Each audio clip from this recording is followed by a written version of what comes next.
নমস্কার, গল্প সমগ্র চ্যানেলে আজকে আপনাদের কাছে নিয়ে এসেছি অংশুমান বসুর লেখা ভৌতিক গল্প রানসউইক হাউস। শুরু হচ্ছে আজকের গল্প রানসউইক হাউস।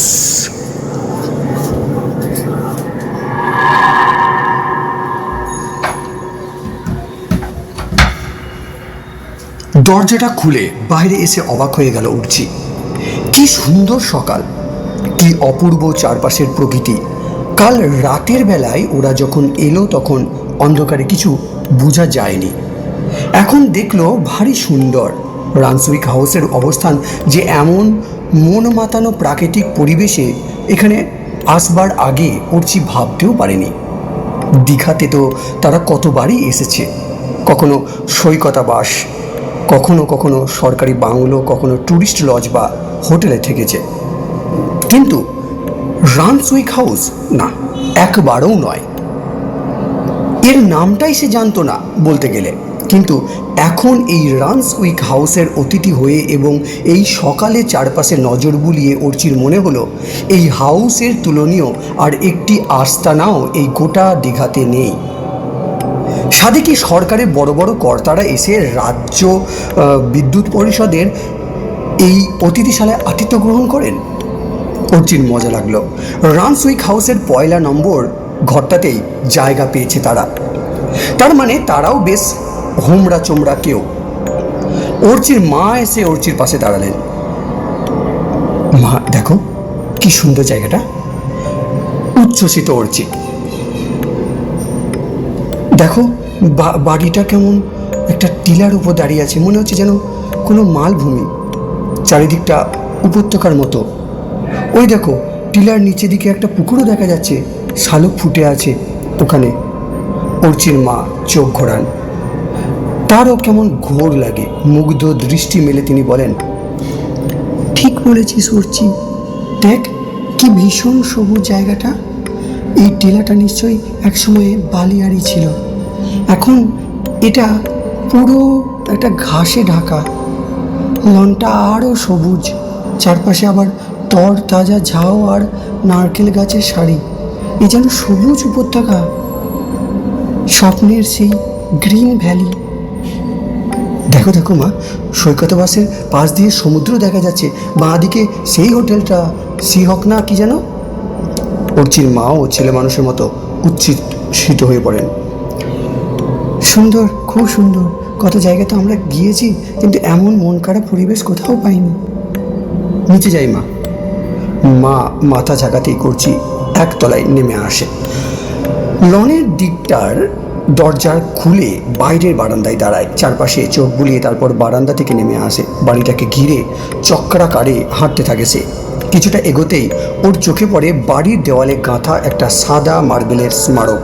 সেটা পরে অর্চি। এই বাড়িটা বানানো হয়েছিল কোনো এক JF স্নেথের জন্য। রানসউইক হাউস তাহলে স্নেথ সাহেবের বাড়ি ছিল। কে এই স্নেথ সাহেব? দীঘাতেই বা এই সাহেবের বাড়ি বানাতে গেলেন কেন? কেয়ারটেকারকে জিজ্ঞাসা করবে অর্চি। সামনে কেয়ারটেকারের অফিস। এই বাড়িটা থেকে খানিকটা তফাতে টিলাটার ঢালের দিকে পাশাপাশি দুটি আলাদা বাড়ি অর্চির চোখে পড়ে। এই বাংলোর কর্মচারীরা ওখানে থাকে নিশ্চয়। স্নেথ সাহেবের বাড়িকে প্রদক্ষিত করে অর্চি সমুদ্রমুখী বারান্দার সামনে আসে। এখান থেকেই সে শুরু করেছিল। হঠাৎ ওর চোখে পড়ে বাউন্ডারি ওয়ালে বাইরে লাগোয়া আর একটা ছোট্ট সবুজ টিলার ওপর পাঁচিল দিয়ে ঘেরা একটা জায়গা।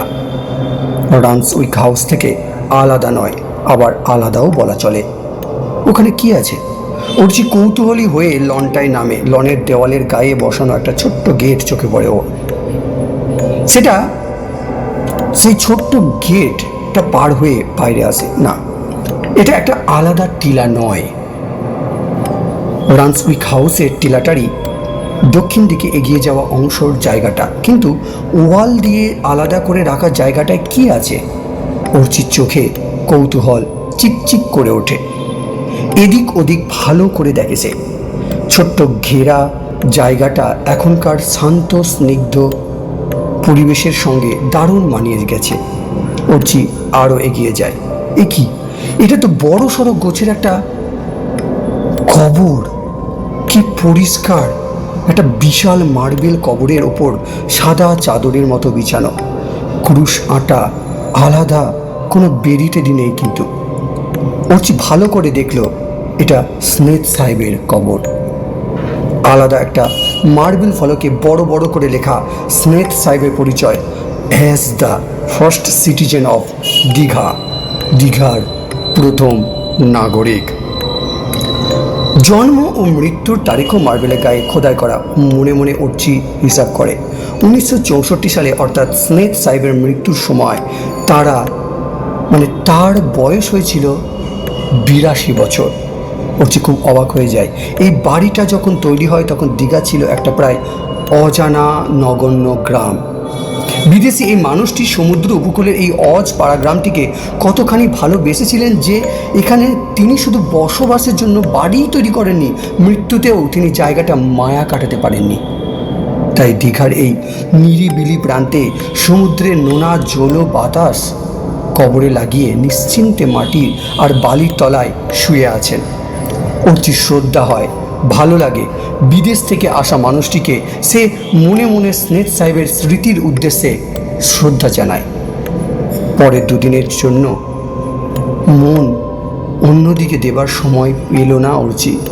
হই হই করে এ দুদিন ও শুধু ঘুরে বেড়ালো বাবা মায়ের সঙ্গে। বলতে গেলে সমুদ্র একাই তার প্রায় পুরো সময়টা নিয়ে নিল। ফাঁকে ফাঁকে আছে নিউ দীঘার ঝাউবন, বালিয়াড়ির সার, সায়েন্স মিউজিয়াম, অমরাবতী, সব জায়গা যাওয়া। একটি বেলা কাটলো চন্দনেশ্বর মন্দির আর তালসারির সমুদ্র দেখে। তালসারিতে একটা নদী সমুদ্রে এসে মিশেছে। অর্চি জিজ্ঞাসা করে জেনেছে নদীটা নাকি সুবর্ণরেখা। পরের দিনটা কাটলো শঙ্করপুরের অতিথি নিবাসে। ওখানে সমুদ্র, ঝাউবন, বালিয়াড়ি, বিস্তৃত বেলাভূমি ছাড়াও ছিল অনেক মাছ ধরা নৌকো। জেলেরা তো ছিলই। শঙ্করপুরে থেমে থাকা সবকটা নৌকোই যন্ত্রে চলে, একটাও সাধারণ ডিঙি নৌকো নয়। অর্চি ঘুরে ঘুরে গভীর সমুদ্রে মাছ ধরতে যাওয়া লোকগুলোর গল্প শুনল। ওদের কষ্টের কথা জেনেও ওর মনটা খারাপ হয়ে যায়। শঙ্করপুর থেকে সন্ধ্যা পার করে অর্চিরা যখন রান্স হাউস ফিরে এলো তখন অর্চির দু চোখ জুড়ে গভীর ঘুম নেমে আসতে চাইছে, কিন্তু তবু স্নেথ সাহেবের কথা তার মনে পড়ে গেল। খেতে খেতে সে শুধালো স্নেথ সাহেবের কথা, কিন্তু যারা খেতে দিচ্ছিল তারা কেউ কিছু জানে না। ওরা শুধু এটুকু জানে স্নেথ সাহেব তার বাড়িটাকে জমি টমি সহ রাজ্য বিদ্যুৎ পরিষদকে বিক্রি করে দিয়েছিলেন। হতাশ অর্চি ঘুমের মধ্যে স্বপ্ন দেখে সেজন্য একটা জেলে ডিঙির চড়ে গভীর সমুদ্রে পাড়ি দিয়েছে। হাতে তার মস্ত বড় মাছ ধরা নাইলনের জাল। লাল রঙা মস্ত সূর্যটা আস্তে আস্তে দিগন্তর ঢালে নেমে যাচ্ছে, আর অর্চি এগিয়েই চলেছে সূর্যটাকে তাক করে। হঠাৎ একটা শব্দে অর্চির ঘুম ভেঙে যায়। স্বপ্ন, জানলায় টোকা পড়েছে। জানলায় কে টোকা দিচ্ছে এত রাতে? ছোট্ট নয় তো? নিশ্চয়ই তাই, কিন্তু ওর খটকা লাগে। চোর হলে জানলায় টোকা দেবে কেন? সে তো নিঃশব্দে ঘরে ঢুকবে, তারপর শব্দ না করেই ঘর ছাড়বে। ওই সঙ্গে নিয়ে যাবে তার পছন্দের জিনিসগুলো। তাই চোর নয়। তবে কি অর্চি ভুল শুনেছে? হয়তো তাই। সে চোখ বন্ধ করে। জানলার কাছে আবার শব্দ হয়। কেউ যেন সেখানে আঙুলের ডগা দিয়ে ধীরে ধীরে আঘাত করছে, এমনভাবে আঘাত করছে যাতে অর্চি ছাড়া আর কারো ঘুম ভেঙে না যায়। বিছানা থেকে নেমে আসে অর্চি। ওর সাহস একটু বেশি, ও দেখতে চায় এত রাত্রে কে জানলায় টোকা মারছে। সে হাত বাড়িয়ে ছোট আলোটা জ্বলে। কই, জানলার তো কোনো শব্দ নেই। শব্দ নিশ্চয়ই আগেও ছিল না। যে শব্দ সে শুনেছে তা নির্ঘাত সমুদ্র ছুঁয়ে আসা বাতাসের খেলা। এখন বাতাসের জোর নিশ্চয়ই কমে গেছে, তাই শব্দও নেই। আলো নিভিয়ে দেয় উর্চি। সাবধানে মশারিটা তুলে বিছানায় ঢুকতে যাবে সে, জানলায় আবার শব্দ। হ্যাঁ, উর্চি এবার ঠিক শুনেছে, জানলায় নিশ্চয়ই কেউ টোকা দিচ্ছে, থেমে থেমে টোকা দিচ্ছে, ডাকছে, ওকে ডাকছে, শুধু ওকেই ডাকছে, ওর নাম ধরে যেন ফিস ফিস করে ডাকছে। উর্চি উঠে জানলার পাশে এলো। বাতানুকূল ঘরের জানালায় ভারী পর্দা টানা, এক টানে পর্দা সরিয়ে দেয় সে। বাইরে চাঁদের আলোয় জোয়ার এসেছে। আজ কি তিথিকিরি, চতুর্দশী না পূর্ণিমা? চাঁদের আলোয় বন্যায় মাঠ ঘাট স্বপ্নে ভরে যাচ্ছে, কিন্তু জানলায় তো কেউ নেই। কাঁচের আড়াল থেকে অর্চি উকিঝুঁকি মারে। জানলার সামনে খোলা চাঁদ, নির্জন ছাদ অর্চিকে দেখে হেসে ওঠে। চাঁদের হাসিতে সমুদ্র গজরাচ্ছে। ভরা পূর্ণিমার জোয়ার আসা শুরু হয়েছে বোধহয়। ঢেউ ভাঙার অবিশ্রান্ত আওয়াজে চাঁদের আলোয় ধোয়ার নিস্নিগ্ধ, শান্ত, নিস্তব্ধ প্রকৃতি ততস্থ হয়ে পড়েছে। না, ছাদে কেউ নেই। কেই বা থাকবে এত রাতে? চোর মহাপ্রভুর এত সাহস হবে না যে রানসুইক হাউসের দোতলার ছাদে উঠে আসবে, বিশেষ করে এই হাউসে যেখানে হোমড়া চোমড়া লোকের ভিড় লেগেই থাকে। এত করে অর্চির মনে হয় শব্দ টব্দ সব ওর কানের ভুল, এছাড়া আর কিছুই নয়। অর্চি জানলার পর্দা টেনে নেয়, কিন্তু আবার টোকার শব্দ। এবার দরজায় যেন। দরজার এই সময় টোকা দেয় কে? বাতাস তো নয়, বাতাস আসার পথ নেই। ছাদের দরজা ভেতর থেকে বন্ধ। কেয়ারটেকারের কোনো লোক ডাকছে কি? কিন্তু এত রাতে ডাকবে কেন? হয়তো এখন রাত বেশি নয়, অর্চি ঘুমিয়ে পড়েছিল বলে ভাবছে অনেক রাত। হয়তো জরুরি কোনো কাজে ওর বাবাকে দরকার। এসব জালে ভাবতে ভাবতেই দরজায় টোকা পড়ে দুবার। এবার যেন একটু অধৈর্যভাবে বড় আলোটা অর্চি জেলে ফেলে। ভাবে বাবা মা ডাকবে। সে ওদের দিকে তাকায়, দুজনে অগরে ঘুমোচ্ছেন। থাক, অর্চি ওদের এখন ডাকবে না, আগে সে দেখবে কি ব্যাপার, তারপর না হয় ডাকবে। দরজায় আর একবার টক টক আওয়াজ ওঠে। অর্চি আর কিছু ভাবে না, দরজাটা খুলে উকি মারে। কে যেন সামনে দাঁড়িয়ে। কে কে? অর্চি বেশ নার্ভাস বোধ করে। এ কি? এই যে পুরোদস্তুর একজন বিদেশি সাহেব দাঁড়িয়ে। এত রাতে এ কোন বিদেশি সাহেব এলো এখানে? টিউবলাইটের উজ্জ্বল আলোয় প্যাসেজটা আলোকিত। সেই আলোতে অর্চি পরিষ্কার দেখতে পায় প্যান্ট কোট টাই পরা সাহেব যথেষ্ট বৃদ্ধ। তার ভারী ধরনের শরীরটার ওপর গোলগাল বড় একটা মাথা, মুখে কদিনের না কামানো দাড়িগোপ, মাথার চুল প্রায় সাদা, হাতের লাল চামড়ার নোনা সমুদ্র আর প্রখর সূর্যের কালো কালো ছোপ। মুখের চামড়ার অনেক আঁকি বুকি। সাহেবের দিকে অবাক বিস্ময়ে তাকিয়ে থাকতে থাকতে অর্চি মনে হলো এই ভদ্রলোক তার খুব চেনা। কোথায় যেন একে দেখেছেন, কোথায় মনে করতে পারছেন না সে। হু আর ইউ? ইংলিশ মিডিয়ামের স্কুলের ছাত্র অর্চি জিজ্ঞাসা করে। তুমি আমাকে চিনতে পারছো না অর্চি? ঝরঝরে বাংলার সাহেব অর্চিকে পাল্টা প্রশ্ন করেন। আপনি বাংলা জানেন? অর্চি অবাক। জানি মানে, এখন এটাই আমার ফার্স্ট ল্যাঙ্গুয়েজ। জানো অর্চি, তোমাদের বাংলায় থাকতে আমি 100% বাঙালি হয়ে গেছি। তাহলে তো আমাদের মতো আপনিও কি ডাল ভাত মাছ তরকারি খান? নিশ্চয়, শুধু খাই না, মোচার ঘন্ট, বড়ি দেওয়া শুক্তো আর কাঁচা লঙ্কা দিয়ে মৌরলা মাছের চচ্চড়ি আমার খুব ভালো লাগে। টোস্ট, কাটলেট, স্যুপ, বার্গার, এসব আজকাল কিছুই আমার মুখে রুচে না। সাহেবের কথায় অর্চি খুশি হয়। আপনি আমার নাম জানলেন কি করে? কথা বলতে বলতে ওরা ছাদে এসে দাঁড়ায়। কথার ফাঁকে অর্চি খেয়াল করেনি ছাদে যাবার দরজাটা হঠাৎ খুলে গেল কি করে।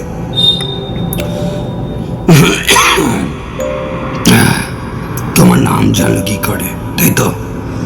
হ্যাঁ, জানলাম। বৃদ্ধ সাহেবের মুখে শিশুর মতো হাসি। মন গুনে গো অর্চি বাবু, তুমি তো অর্চিষ্মান চক্রবর্তী, কলকাতার সেন্ট জেমস স্কুলে পড়ো। ঠিক বলেছেন, কিন্তু আপনার সঙ্গে আমার কি আগে কখনো দেখা হয়েছে? আমি ঠিক তো মনে করতে পারছি না। অবশ্য আপনাকে খুব চেনা চেনা লাগছে বটে। কোথায় আমাদের দেখা হয়েছে বলুন তো? সাহেব খুব খুব করে হাসেন। মনে করার চেষ্টা করো, তোমার মেমোরি তো খুব শার্প, ভাবো, ঠিক মনে পড়ে যাবে। এরপর সাহেব প্রসঙ্গান্তরে যান।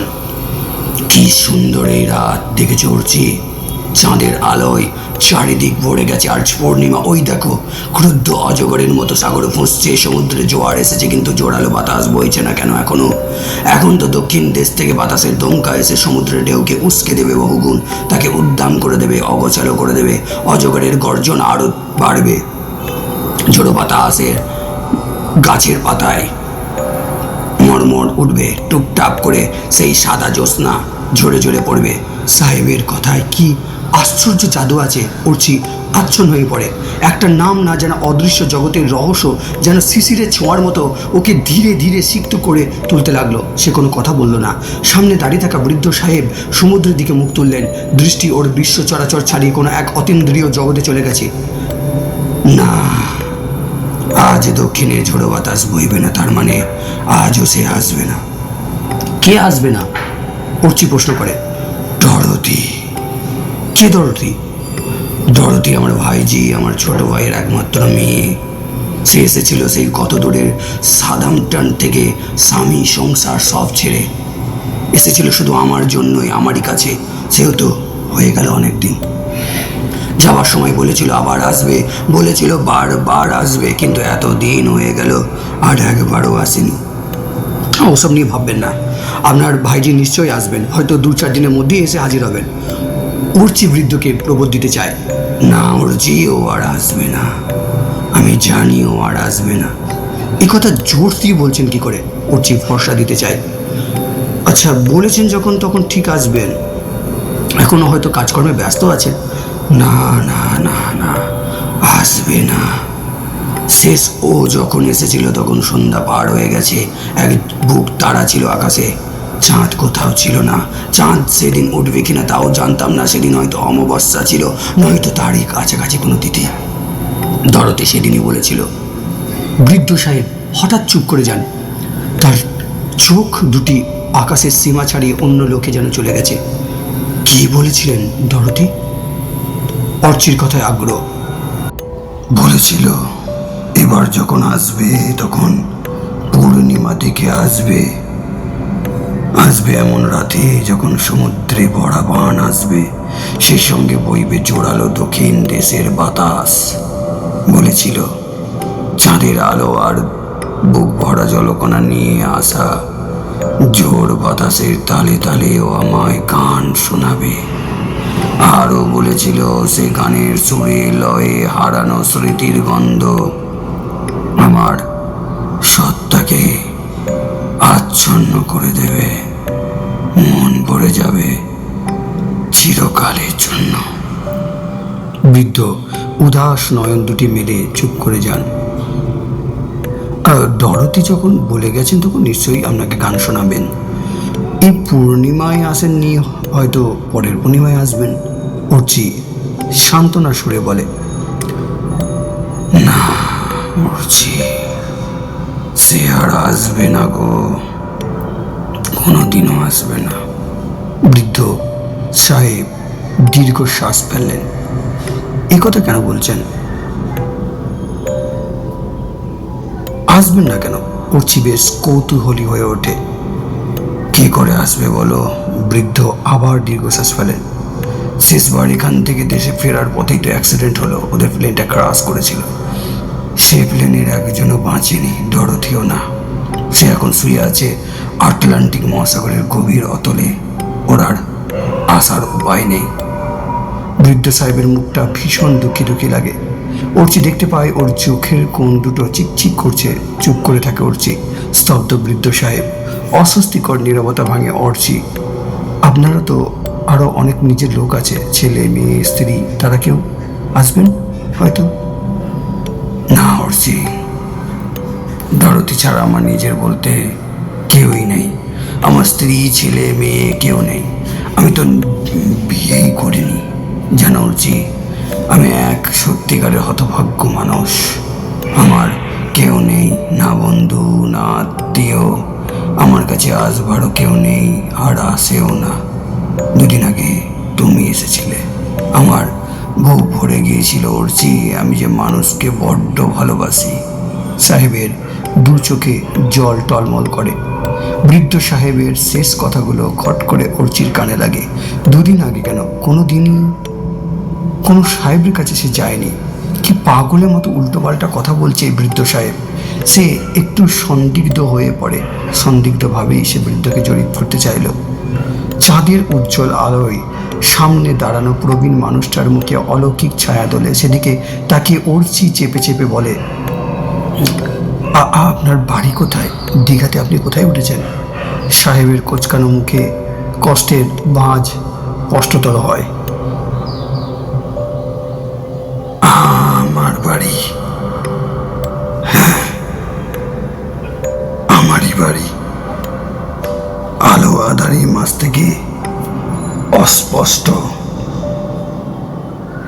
কথা বলার সুরে বৃদ্ধ যোগ করেন, এই রান্স উইকা হাউসই তো আমার বাড়ি ছিল। এটা আপনার বাড়ি ছিল?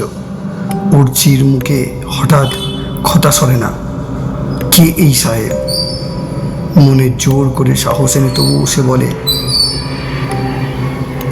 এখন আপনি কোথায় থাকেন? এই বাড়িরই কাছাকাছি এখন আমি থাকি। হ্যাঁ, খুব কাছে, পাশেই বলা যায়। চাঁদের প্রথম আলোয় সামনে দাঁড়িয়ে থাকা ক্লান্ত বৃদ্ধ মানুষটির মুখের দিকে তাকিয়ে অর্চির হঠাৎ মনে হলো, এই লোকটিকে সে চিনে ফেলেছে। হ্যাঁ, এই সাহেবেরই ছবি আছে। হ্যাঁ, শুধু মুখেরই ছবি। ঝুলানো আছে রান্সউইক হাউসের দোতলার খাবার ঘরে। একই ছবি আছে দোতলার ওঠার সিঁড়ির ল্যান্ডিংয়ে। কে এই সাহেব? স্নেহতন্ত। একটা বরফ ঠান্ডা অনুভূতি অর্চির মেরুদণ্ড বেয়ে নামতে থাকে। তার হাত পা সমস্ত শরীর অসাড় হয়ে যেতে থাকে। চেতনার স্তর অতিক্রম করতে করতে সে কোনো মতে বলতে পারে, আপনি কি মিস্টার স্মিথ? বৃদ্ধ সাহেবের উত্তর শোনার আগেই অর্চি সম্পূর্ণ চেতনা হারিয়ে ফেলে।